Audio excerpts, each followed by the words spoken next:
First, I want to talk about the US companies, right? I want to just talk about what they're doing in the US, because all of these things, they flow from US culture to India culture. What kind of street culture did we have in India? Nothing. We don't play basketball, right? It's all American culture.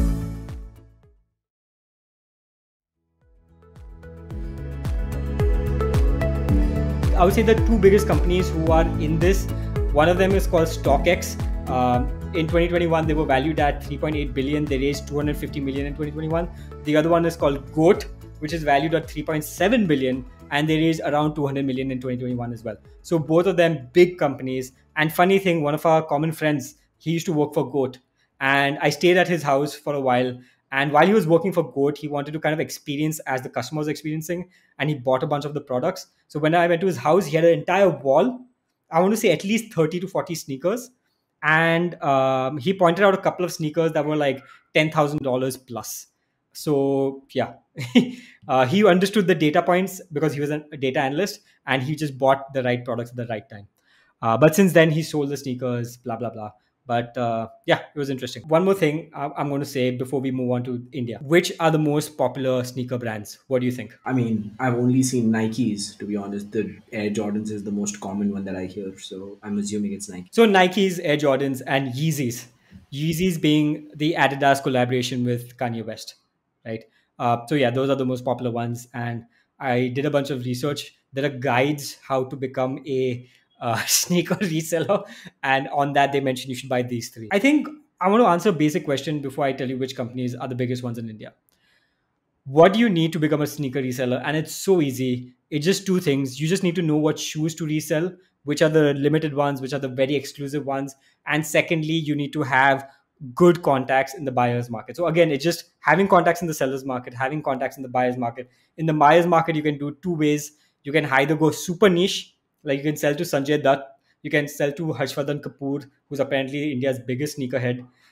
You can sell all these people, or you can have a more broader, poorer base of clients, right? So it's super easy to get into this. Because it's so easy to get into this market, there are hundreds, there are probably thousands of small resellers in India, and all of them are just basically running it through Instagram pages where they just post a photo of a sneaker and people like it and they sell it, right? It's so easy. And because of which, how many Instagram followers you have is super important to how big you are as a reseller. This is even true for the big players, right? I'm going to go into who the big players are in a second.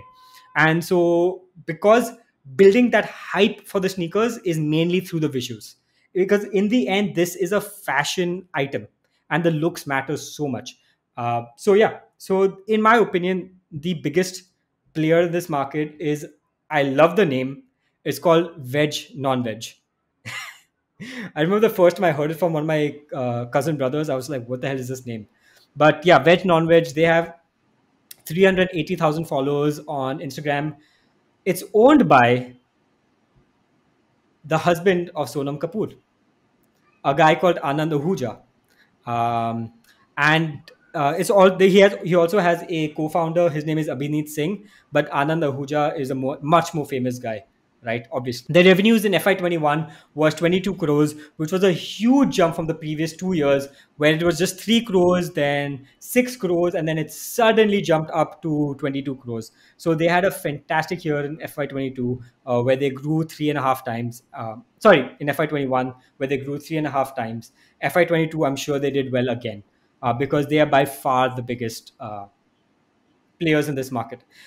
These same two guys, Anand Ahuja and Abhineet Singh, they also own another brand called Rise, which is some kind of strategic partner for Nike stores in India. It's a very weird thing. I'm not sure what they do, but the revenues for that brand is just like 6 lakhs, so it's not a big deal.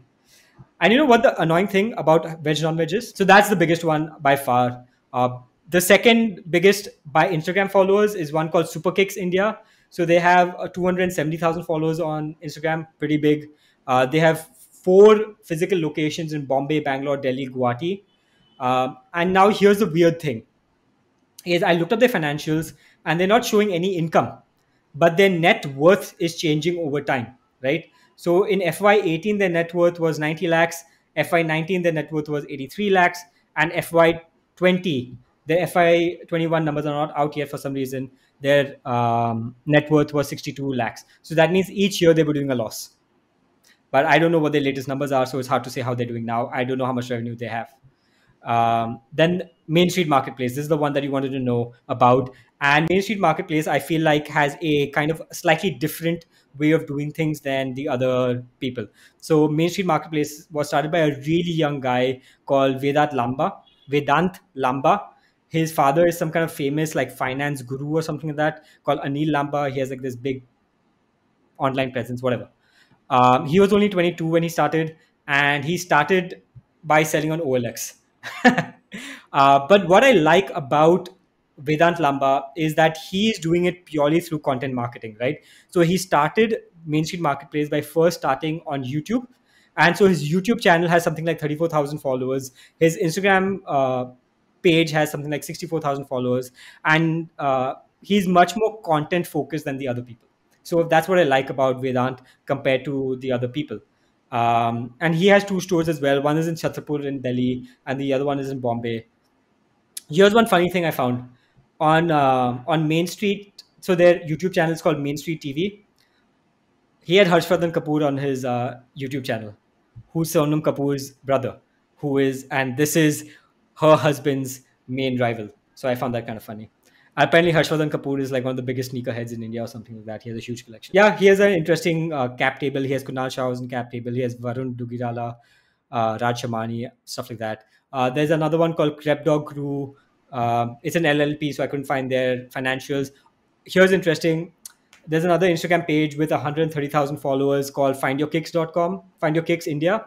And they gave me their price list for if you want to showcase your shoes. It costs 99 rupees per day and stuff like that. Yeah. So that is the Instagram s- sneaker reselling market in India, right? How big is this market? Shoes in India are $10 billion market.